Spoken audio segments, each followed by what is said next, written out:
Colorado head coach Deion Sanders may have had a response for the criticism of Pitt coach Pat Narduzzi, or maybe he's just preaching. I'll talk about that and more on today's episode of Locked On Buffs. You are Locked On Buffs, your daily podcast on the Colorado Buffaloes. Part of the Locked On Podcast Network, your team every day.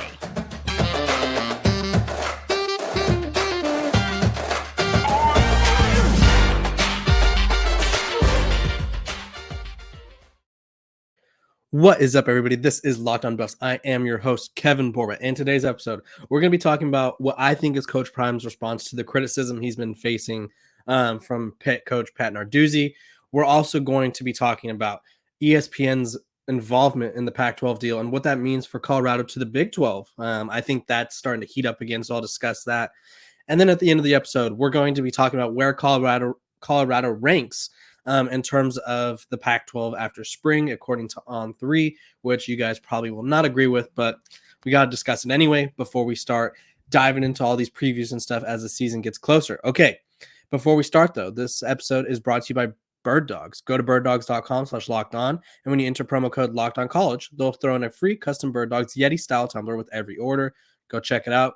Go get your Bird Dogs. Okay, so if you're not familiar with what I'm talking about, yesterday, or a couple days ago, yesterday I wrote about it. Last week, at the end of last week, Pitt coach Pat Narduzzi was interviewed about by 24/7 Sports. He was interviewed and asked about what he thought of Coach Prime's transfer portal methods. Essentially, what does he think about it, all that. And he said, and this is a direct quote from my article, what he said, that's not the way it's meant to be. That's not the way the rule intended. It was not to overhaul your roster. We'll see how it works out. But to me, looks bad on college football coaches across the country. The reflection is on one guy right now. But when you look at it overall, those kids have moms and dads and brothers and sisters and goals in life. I don't know how many of those 70 that left really wanted to leave, or they were kicked in the butt to get out. And then he continued saying, I grew up in a profession that you can't tell a guy that he has to leave based on athletic ability. I think he'll be shocked that he probably had some pretty good football players in that room. When I got to Pitt back in 2015, I didn't kick off anybody. Zero. Those are your guys. When you become a head coach, you inherit that team and you coach that team. If someone wants to leave, that's great. You don't kick them out. I disagree with that whole process. That's not why I got in the game. I understand the points he's making. He definitely seems like a old school style head coach. He's also been someone who's kind of been a scorned lover by the transfer portal, if you will, because obviously last year USC took Jordan Addison from him, his Blitnikoff winner. So I don't think he has the best relationship with the transfer portal. He got Keaton Slovis, who didn't really pan out for him as well. So don't know if he's really had the best experience with the transfer portal. I do think it's interesting that he kind of cites his experience back in 2015 as, oh, he should just be doing that. Let me give you some insight into Pitt football 2015. When Pat Narduzzi first took over, he took over, like I said, in 2015. They had made a bowl game from 2008 and then through 2016. So he inherited a team that was already making bowl games, a program that was kind of already succeeding and finding success in the bowl game aspect of college football. Now, obviously, they haven't really gone further than that, but he took over right after they made it to a bowl game. They went 6-7. They lost the bowl game. 7-6.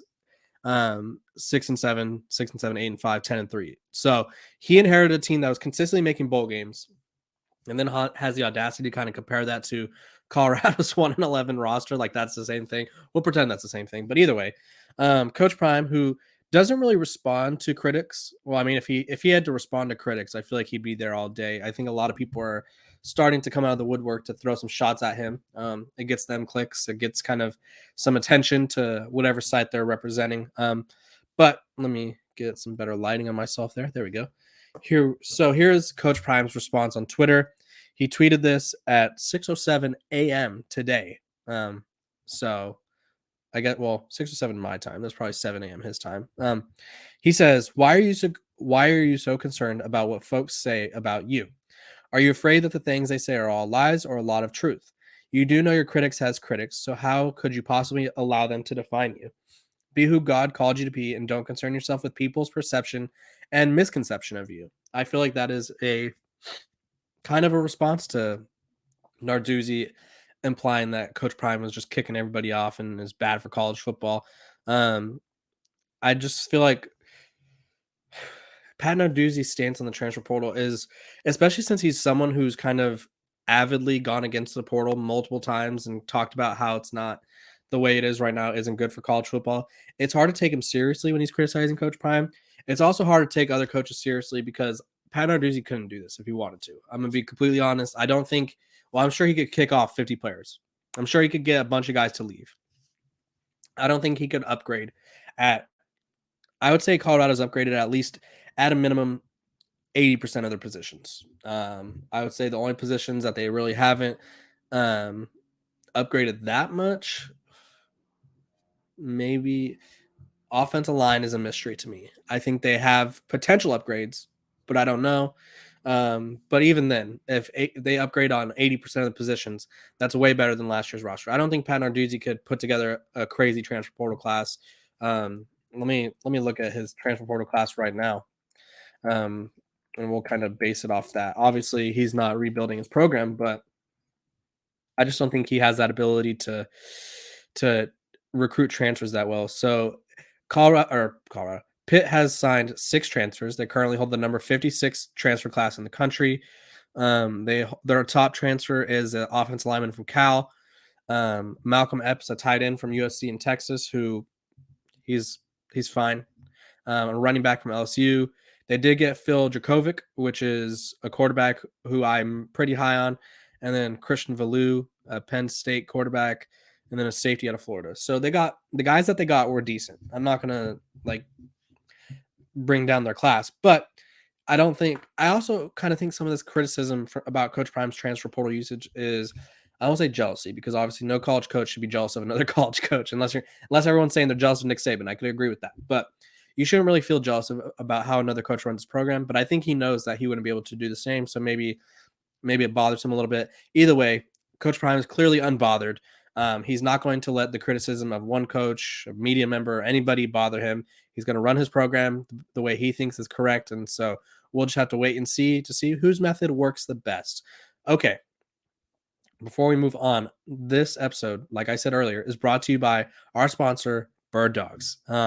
If you're not familiar with Bird Dogs, let me help you get a little grasp as to who they are. They are a company that provides clothing. Their shorts, though, are what I'm talking about. They are the comfiest shorts, probably comfiest shorts I own.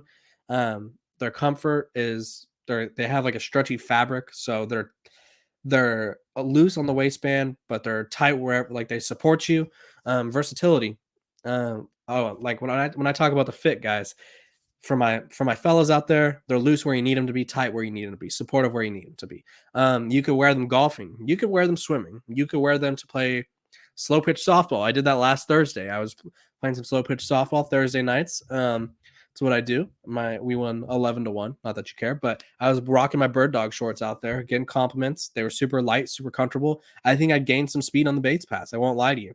So if you are interested in getting some Bird Dogs for yourself, go to birddogs.com/lockedoncollege. And when you enter promo code LOCKEDONCollege, they'll throw in a free custom Bird Dogs Yeti style tumbler with every order. So again, go to birddogs.com/lockedoncollege and enter the promo code LOCKEDONCollege, all one word, all caps, and they'll throw in a free custom Bird Dogs Yeti style tumbler with every order that you place. Okay. Now that we've heard from our sponsors from Bird Dog, let's talk about the Pac-12 and, well, ESPN's standing with the Pac-12. As we know, since last July, the Pac-12 has been trying to recover, or just flat out respond to USC and UCLA leaving the conference. They've been in talks to have a new media rights deal, which theirs expires next year. The Big 12 jumped them in line and they expanded, so the Big 12 is kind of ahead of the game. So just the other day, Washington State's president, Kirk Schultz, announced a spending freeze for Washington State. There's going to be a hiring freeze, and they talked about all the financial issues that they are going to be having. Shout out Larry Scott, the former Pac-12 commissioner. And then, unfortunately for the Pac-12, sorry, I was just pause for dramatic silence. ESPN has backed out of the Tier 1 level partnership spot with the Big 12 or with the Pac-12, excuse me, meaning that the Pac-12 is kind of going to have to look elsewhere for someone to be the main source of televising their games. So this has, of course, stirred up the Big 12 rumors of poaching Colorado, Arizona, Utah, the Four Corner schools, as we all know. But so let me break this down for you. Big 12 officials were told by ESPN that the Big 12 will be aired on the Tier 1 level, which means they'll be with the SEC and the ACC. So that means that the Big 12 is obviously in a better situation TV-wise. And with the recent news that the Pac-12 is kind of not killing the game, if you will, in terms of their their media rights deal, it means that this Colorado to the Big 12 stuff is going to start picking up steam again. And I can see why. I think the Pac-12 really, and John Canzano, when he came on the show a while back, he talked about this. He said that the Pac-12 has not been good at PR. This entire time they've been playing defense instead of playing offense. And so they're always constantly having to make reparations for the things that they have said or haven't said. I think the Washington State president announcing that they're hiring freeze and all the money that they're going to be losing is a prime example that these Pac-12 programs are scared.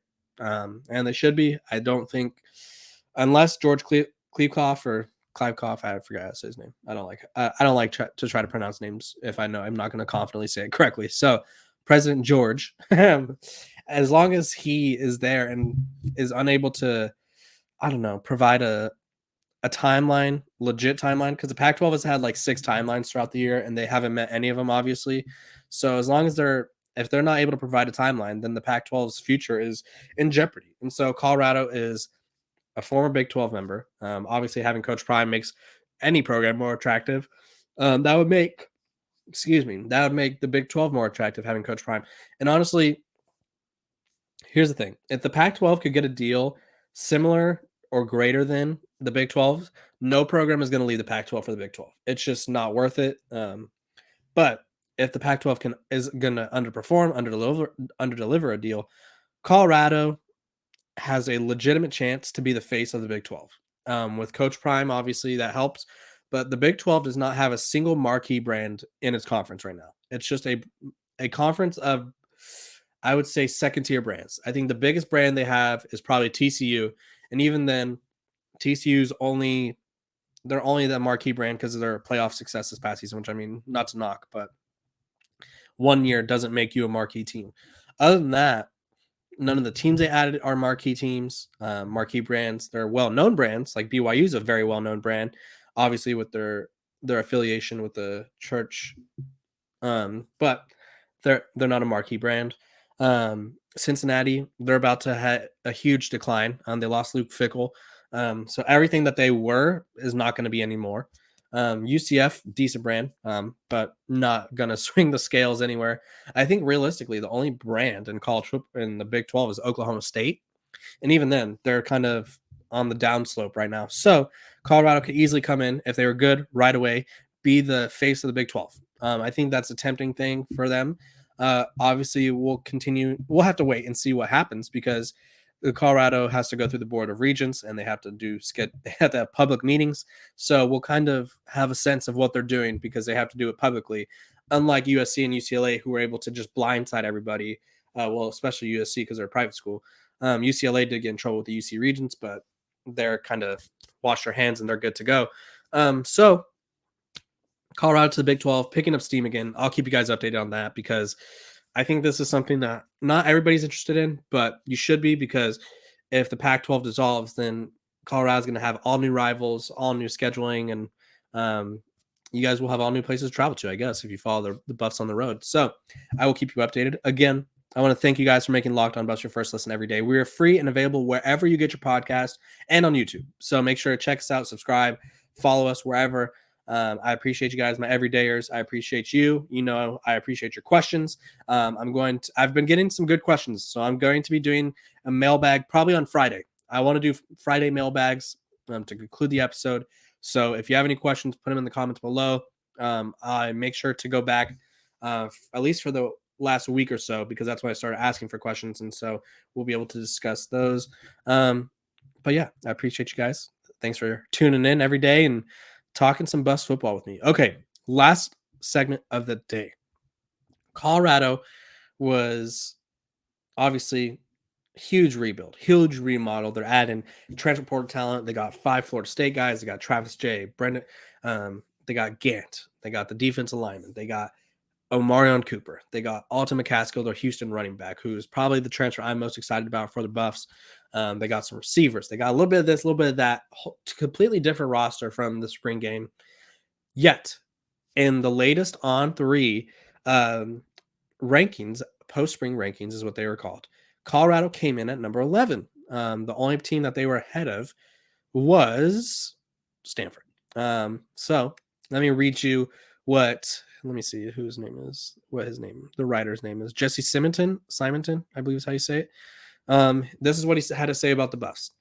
Deion Sanders has spearheaded the most dramatic roster flip in college football history this offseason, with Colorado bringing in some 60-plus newcomers to the team this fall.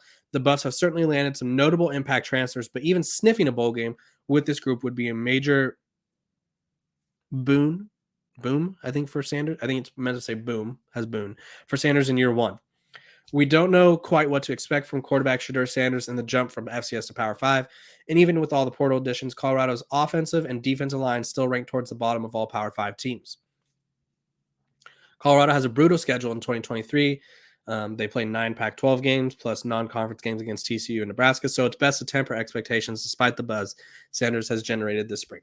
Okay, realistically, I think a bowl game is hopeful expectations. I think if you're hoping that Colorado makes a bowl game, that's realistic. I think they have chances to come close to it or at least do it. I wouldn't say they're a lock for a bowl game, but I think 5 to 6 wins is a great improvement. 6 to 7 is like, I think that'd be throw a parade in Boulder. Like, I think that would be massive for the Buffs. The scheduling, I mean, I can't disagree. The schedule's hard. It is what it is. That's not anything you could change. The transfers, I think, are a little undervalued. I think people are looking at them as Colorado's going for quantity over quality, and I don't think that's the case. I think they've got, obviously there's some guys in there who are depth pieces. I don't know if they were pitched as anything else, but the Old Dominion their defensive line transfer who had 9 tackles, depth piece. But hey, you need depth, because that was the big criticism for Colorado moving forward, or in the past. It was they don't have depth. Now they're adding depth. I think some of these guys are excited to play at a Power 5 program and play for Coach Prime, but some of these guys are going to be depth guys. They're going to be backups. They're going to be reserves who have a role, but they're not going to be starters. Offensive line is a huge mystery to me, and I said that earlier. They brought in a ton of new guys, but obviously when you're going to be trotting out 5 new guys who have never played together, there's a little pressure there. Defense line has gotten a lot stronger. Obviously, especially on the edge, in particular the edge. I think the middle will be anchored by Shane Cokes, the Dartmouth transfer. But they have some guys. They just need a lot of the guys that they got on the defensive line. Some of them haven't, or most of them haven't played a lot. And so I think that's kind of where the criticism comes. But I think they should at least be above Cal and Arizona State. Maybe not Arizona State. Arizona State's kind of been doing well this offseason as well. But 11 feels low. I also think I talked about this over on the Locked On Pac-12 podcast, I think last Friday or Thursday. I think people want to doubt Colorado because it feels like the safe thing to do. Because as soon as, like, if I said Colorado's winning 10 games and they win 5, I'd look like a complete idiot, right? Because that's how it works. Everybody likes to save their tweets. Everybody likes to, cold takes exposed is a huge part of sports media.